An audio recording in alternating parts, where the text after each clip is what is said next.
सुनसान घाट में लोगों की काफी भीड़ नजर आ रही थी। सभी गुमसुम से खड़े थे। बीच में रखी हुई उस चीता को अधेड़ उम्र के आदमी ने अग्नि दी और फूट फूट कर रोते हुए नीचे बैठ गया। यार, नेहा को खुदकुशी नहीं करनी चाहिए थी। हाँ यार, स्टाफ में सबसे खूबसूरत थी। इतनी खूबसूरत लड़की अपनी जान दे दे तो अच्छा नहीं लगता यार। उस मरी हुई लड़की के साथ काम करने वाले आपस में बातें कर रहे थे। सामने धू धू करके चिता जल रही थी। 4 दिन बाद रात के करीब 10 बज चुके थे। निखिल एक पुराने कुएं के जर्जर हुई दीवार के ऊपर खड़ा था। किसी को मोबाइल से वीडियो कॉल करते हुए निखिल ने एक नजर उस गहरे कुएं में डाली। कुएं के अंदर का पानी बहुत नीचे स्तर पर होने के कारण रात के सन्नाटे में कुआं कुछ ज्यादा ही डरावना लग रहा था। कॉल रिसीव हुआ। रिया, मैंने तुमसे कहा था ना, अगर तुमने मेरे प्यार को ठुकराया तो मैं अपनी जान दे दूंगा। देखो इस गहरे कुएं को। अगर तुमने अभी भी मेरे प्यार को ना कहा ना तो कल मेरी लाश इसी कुएं में मिलेगी। यही बताने के लिए कॉल किया था। बोलते हुए उसने अपने मोबाइल का कैमरा उस कुएं की तरफ किया। रिया मोबाइल पर उस कुएं को देखकर थोड़ी घबराई। निखिल, ये वही जगह है ना जहाँ हमारी दोस्त नेहा ने खुदकुशी की थी? बिल्कुल सही पहचाना, निखिल ने कॉन्फिडेंस से कहा। यार निखिल, सिर्फ 4 दिन हुए हैं हमें बात करते। कोई बात नहीं, मेरे जाने के बाद इत्मीनान से सोचते रहना। वैसे पानी कम है, डूबने से नहीं मरा तो कुएं के अंदर उस पानी में जो काले जहरीले सांप है और बिच्छू है, उनके काटने से पक्का मौत हो जाएगी मेरी। आई लव यू रिया। और फोन कट कर दिया। कुएं की दीवार पर बैठकर वो रिया के फोन का इंतजार करने लगा। उसे पता था रिया जरूर फोन करेगी। थोड़ा मुस्कुराते हुए उसने आसमान में चमकते चांद को देखकर कहा, मुझे ना सुनने की आदत नहीं। और तभी मोबाइल की रिंग सुनाई देने लगी। 2 रिंग के बाद उसने फोन रिसीव किया। रिया ने हाँ कह दी। उसकी खुशी का ठिकाना ना रहा। मानो निखिल जैसे खुशी से पागल हो गया। कुछ देर रिया से बातें करने के बाद उसने मोबाइल पॉकेट में रखा ही था कि तभी एक औरत के हंसने की हल्की सी आवाज उसके कानों पर पड़ी। वो हैरानी से अपने आजू बाजू देखने लगा, पर एक गहरा सन्नाटा जैसे चारों ओर फैला था। कुएं के आसपास की जमीन पर घुटनों तक लंबी हरी घास और छोटी मोटी झाड़ियां थी, जिसमें कई जहरीले सांप बिच्छू जैसे जीव थे। कुएं के पास ही एक इमली का पेड़ था, जिसकी टहनियां चारों ओर फैली थी, जिसमें से एक टहनी कुएं के ऊपर आई थी। आसमान में थोड़ी ऊपर आया पूनम का चांद बादलों के पीछे धीरे धीरे छुपने लगा। वैसे उसके दिल में बसा एक अजीब सा डर उसके चेहरे पे छलकने लगा। झट से उसके दिल में एक ख्याल आया, शहर के पास खाली पड़ी इस जगह में तो दिन में भी कोई आता जाता नहीं है। वैसे इतनी रात में भी किसी औरत की आवाज, शायद मेरा वहम होगा। उसने अपने दिल को समझाया ही था कि तभी दोबारा वही आवाज उसके कानों पर पड़ी और इस बार उसने हर एक शब्द साफ साफ सुना। एक औरत की खौफनाक आवाज, आ जाओ, मैं तुम्हारी आत्मा को नर्क के काले गहरे अंधेरे में पहुंचाती हूँ। वो हल्की पर खौफनाक आवाज सुनकर मानो उसके पैरों के नीचे से जमीन सड़क गई। वो तो जान देने का दिखावा करने आया था, पर उस औरत की आवाज सुनकर उसकी जान जैसे गले में अटक गई, क्योंकि वो डरावनी आवाज उसी कुएं के काले घने और गहरे अंधेरे से आ रही थी। उसकी निगाहें कुएं के भीतर गड़ी थी। तभी कुएं के गहरे काले पानी में थोड़ी हलचल होती नजर आई, मानो जैसे कोई धीरे धीरे कुएं की दीवार पर चढ़कर घिसटते हुए ऊपर आने की कोशिश कर रहा हो। वो खौफनाक आवाज सुनकर वो कुएं की उस छोटी सी दीवार पर से झट से नीचे उतरा और दोबारा से वही गूंजती हुई आवाज कुएं के भीतर से आने लगी। आ जा, मैं तुम्हारी आत्मा को नर्क के काले गहरे अंधेरे में पहुंचाती हूँ। आवाज के बाद उस औरत की खौफनाक हंसी से निखिल का दिल ही बैठ गया।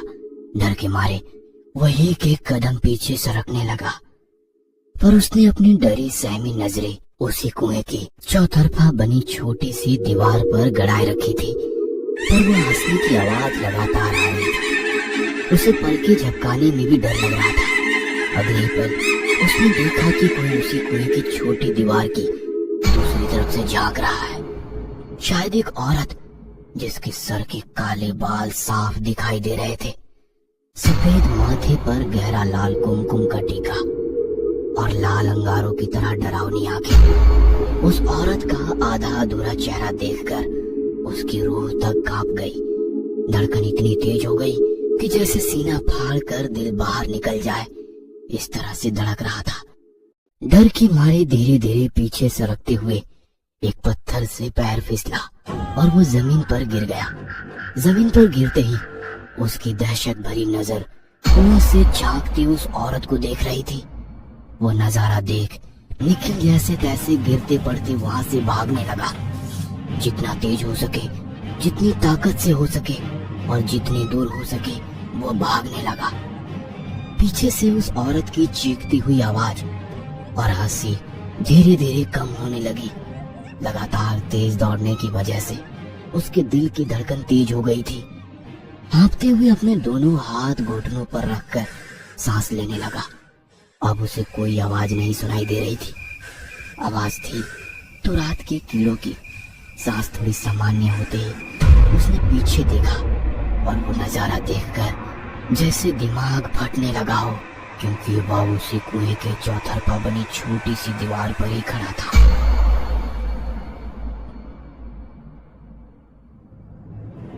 और एक सफेद साड़ी पहनी औरत उसी कुएं के ऊपर से निकली इमली की पेड़ की एक टहनी पर अपने पैर झुलाते बैठी थी।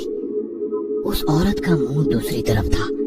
उसके काले घने बाल लंबे पीठ से होते हुए नीचे कुएं की तरफ पहुंचे थे, पर उन बालों से कोई लटक रहा था, जैसे वे बाल किसी की गर्दन में फंदे की तरह फंसे थे। डर भरी नजरों से वो देखने की कोशिश कर रहा था, पर कुएं के भीतर अंधेरा होने के कारण कुछ साफ नजर नहीं आ रहा था। निखिल की नजर दोबारा उस औरत पर पड़ गई। हवा के हल्के झोंके से उड़ता हुआ उसकी सफेद साड़ी का पल्लू आसमान में काफी दूर तक जा रहा था। यह डरावना दृश्य देखकर निखिल की जैसी बोलती ही बंद हो गई। अपने हाथों के लंबे नाखूनों से पेड़ की टहनी को हल्के हल्के कुरेदते हुए बोली, अब तुम्हारी मौत तक मैं तुम्हारा पीछा करूंगी।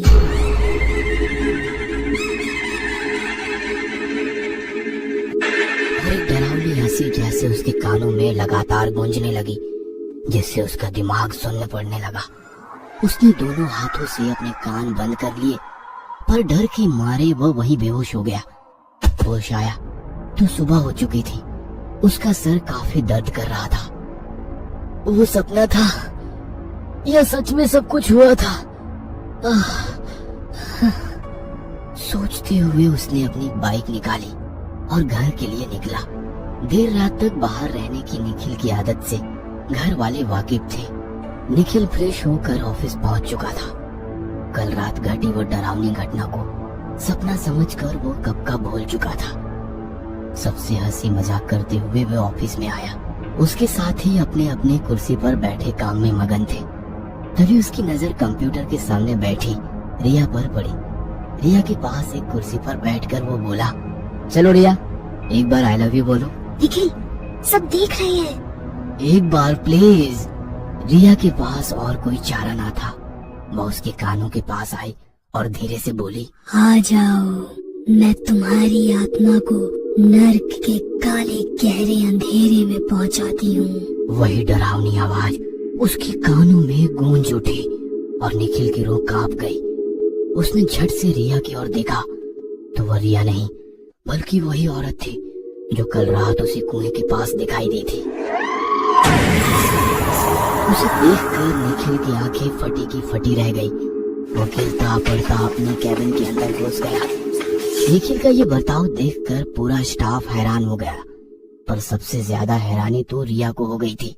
जो कल तक मेरी एक हाँ के लिए मर रहा था, वही आज मुझे देखकर डर रहा है। इस बात को आज हफ्ता बीत चुका था, पर निखिल के दिमाग को वो सारी बातें दिमाग की तरह कुदेर रही थी। ना उसका काम में मन लग रहा था, ना घर में। निखिल का यह पूरा बदला रूप देखकर घर वाले भी थोड़े परेशान थे। जो निखिल दोस्तों के साथ देर रात तक मस्ती करता था, वो निखिल आज 6 बजे ऑफिस छूटते ही आधे घंटे के अंदर घर आ जाता है और उसकी तबीयत भी दिन ब दिन खराब हो रही थी। उसे देखकर ऐसा लग रहा था कि जैसे वो काफी दिनों से रात को सोया नहीं था। थकान उसके चेहरे पर साफ नजर आ रही थी। ना किसी से ठीक तरह से बातें करता, ना किसी के सवाल का जवाब देता। बस उदासी भरी चेहरे से और खौफनाक भरी नजरों से वो अपने ही ख्यालों में खोया रहता। पर उसकी यह बात उसके घर वालों की नजर से कहाँ छूटने वाली थी। सुबह नाश्ता करने के लिए निखिल अपनी कुर्सी पर बैठ गया। सामने बैठे पापा ने पूछा, निखिल बेटा, क्या बात है? तुम इतने परेशान क्यों लग रहे हो? अगर तुम्हें ये नौकरी नहीं करनी तो कोई बात नहीं बेटा। पापा की बात सुनकर निखिल एकदम शांति से बोला, पापा, नरक ज्यादा खौफनाक होता है क्या? ये कैसी बातें कर रहे हो? माँ की आवाज में अपने बेटे के लिए दर्द छलक रहा था।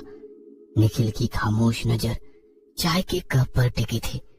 चाय का रंग जैसे काला गहरा दिखाई देने लगा और दूसरे ही पल कप की जगह वही कुआं और कुएं के भीतर से घूरती हुई वो लाल आंखें। डर के मारे निखिल ने चाय के कप पर जोर से हाथ दे मारा और झट से खड़ा हो गया। निखिल, क्या हुआ?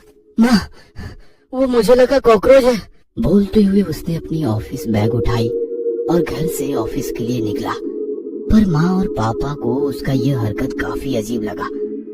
2 दिन बाद, निखिल, आज हम जरा बाहर जा रहे हैं, कल शाम तक लौटेंगे। और वैसे भी आज तो तुम्हारी छुट्टी है, अपने दोस्तों को बुलाकर खूब मजे करो। माँ और पापा कार लेकर किसी काम के सिलसिले में चले गए। आज निखिल घर में अकेला था, पर उसने अपने किसी भी दोस्त को नहीं बुलाया। माँ और पापा एक वीरान से मठ में किसी तांत्रिक से मिलने गए थे। जमीन पर होम हवन शुरू था। जलती हुई आग के सामने तांत्रिक अपनी दोनों आंख बंद करके बैठा था। माँ और पापा तांत्रिक के सामने हाथ जोड़कर बैठे और चिंता भरी नजरों से उसकी ओर देख रहे थे। आंखें खोलते हुए तांत्रिक ने दोनों की ओर देखा और अपनी करारी आवाज में कहा, आपने बहुत देर कर दी। तांत्रिक की बातें सुनकर माँ को जैसे रोना आ गया। वो तांत्रिक के सामने हाथ जोड़कर रोने लगी। ऐसा मत बोलिए, मैं आपके आगे हाथ जोड़ती हूँ, मेरे बेटे को बचाइए। माँ की दर्द भरी आवाज सुनकर तांत्रिक शांति से हवन की आग को देखने लगा। माँ और पापा दोनों कार में बैठकर वहाँ से घर के लिए निकले। उन्हें अपने बेटे निखिल को बचाना था। जंगल के रास्ते सुनसान सड़क पर उनकी कार तेजी से चल रही थी। माँ हाथ जोड़कर ईश्वर से प्रार्थना कर रही थी, ईश्वर मेरे बेटे को बचाए। ड्राइविंग करते हुए पापा ने निखिल को फोन किया, पर फोन नहीं उठा रहा था। उसी रात निखिल अपने रूम के अंदर बेड पर बैठा हुआ था। रात के करीब 9:30 बज चुके थे। अपना बदन सिमट कर बेड के एक कोने में बैठा निखिल सामने वाली दीवार पर टंगी घड़ी के पल पल आगे बढ़ते कांटे पर अपनी नजरें गड़ाए बैठा था। समय बीतने की वो आवाज या आने वाले समय की आवाज। देखते देखते 1 घंटा बीत गया, 2 घंटे बीत गए, 3 घंटे बीत गए, पर निखिल वैसे ही अपनी नजरें उस घड़ी के कांटे पर गड़ाए बैठा था। अब रात के 12:30 बज चुके थे। काफी देर से छाए उस गहरे खौफ भरे सन्नाटे के बीच एक अजीब सी आवाज सुनाई देने लगी। खुली खिड़की से अंदर आते हवा के झोंके की आवाज। तभी उसके दिमाग में आया, मैंने दरवाजे खिड़कियां बंद कर दी है, तो खिड़की से हवा का ये झोंका। और उसने खिड़की की तरफ देखा, पर वो तो सचमुच बंद थी। और फिर उसकी डरी सहमी नजर रूम के भीतर कभी जमीन पर, तो कभी छत के पंखे पर, तो कभी बंद दरवाजे पर ठहरने लगी। और फिर उसे वही आवाज सुनाई देने लगी, आ जाओ, मैं तुम्हारी आत्मा को नर्क के काले गहरे अंधेरे में पहुंचाती हूँ। और फिर वही दिल दहला देने वाली हंसी के साथ दीवार पर सरकने की आवाज धीरे धीरे उस खौफनाक सन्नाटे में और तेज होने लगी। डर के मारे निखिल ने अपने दोनों हाथों से कान बंद कर लिए। आंख कस के बंद करके अपनी गर्दन घुटने के भीतर छुपाए वो डर के मारे रोने लगा। सब कुछ उसकी बर्दाश्त के बाहर था, पर धीरे धीरे वो डरावनी आवाजें कम होने लगी और फिर एक बार सब कुछ शांत हो गया। धीरे धीरे अपनी आंखें खोली और कानों के ऊपर से हाथ हटाए। सन्नाटा, एक गहरा डरावना सन्नाटा उसके रूम के भीतर फैल गया था। इतना सन्नाटा कि सामने वाली दीवार पर टंगी उस घड़ी के कांटों की आवाज उसे साफ साफ सुनाई दे रही थी। तभी उसे बेड की दूसरी तरफ किसी के होने का एहसास हुआ। उसने अपनी नजरें घुमाई तो बेड की दूसरी तरफ वही औरत बैठी थी।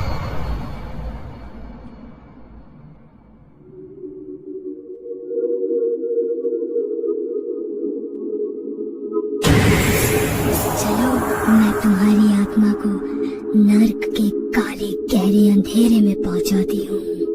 और दूसरे सेकंड में उसके रूम के दरवाजे पर बाहर से किसने दस्तक दी। डर के मारे दौड़ता चिल्लाता हुआ वो आगे दरवाजे की तरफ भागा। दरवाजा खोलकर वो बाहर आया, पर मानो जैसे कोई उसका पीछा कर रहा था। दौड़ते हुए वे अपने घर से बाहर निकला। रात के करीब 1 बजे माँ पापा कार लेकर घर पहुंचे। घर का दरवाजा खुला ही था, पर घर में निखिल नहीं था। माँ का रो रो कर बुरा हाल था। पापा परेशान होकर शहर में गाड़ी लेकर ढूंढ रहे थे। उसी रात निखिल का चेहरा सुन्न पड़ा था, आंखें लाल हो गई थी। उसकी नजरों के सामने नेहा आ गई। उसके कुएं के पास दोनों खड़े थे। निखिल ने गुस्से से उसकी गर्दन पकड़ते हुए कहा, मुझे ना सुनने की आदत नहीं। और उसने झट से नेहा को कुएं में ढकेल दिया। उस रात नेहा के सिर्फ चीखे गहरे अंधेरे कुएं से कुछ देर तक निखिल के कानों में गूंजती रही और फिर शांत हो गई। आज वो मंजर निखिल की आंखों के सामने आ गया, पर निखिल उसी कुएं में काली रस्सी के सहारे झूल रहा था। धीरे धीरे सब साफ दिखने लगा। निखिल के गले में लिपटी वो रस्सी नहीं थी, उसी औरत के काले घने बाल थे। वो औरत कुएं के ऊपर से जाने वाली इमली के पेड़ की टहनी पर पैरों को आगे पीछे झूलते बैठी थी। हवा के हल्के झोंकों से उसकी साड़ी का पल्लू आसमान में दूर तक लहरा रहा था। अपने लंबे नाखूनों से पेड़ की टहनी को हल्के हल्के सहलाते हुए वो बोलने लगी, तुमने एक मासूम की हत्या की है। चल मैं तुम्हारी आत्मा को नर्क के काले गहरे अंधेरे में पहुंचाऊंगा। और एक अजीब सी हंसी उस रात के वीरान से सन्नाटे में गूंजने लगी।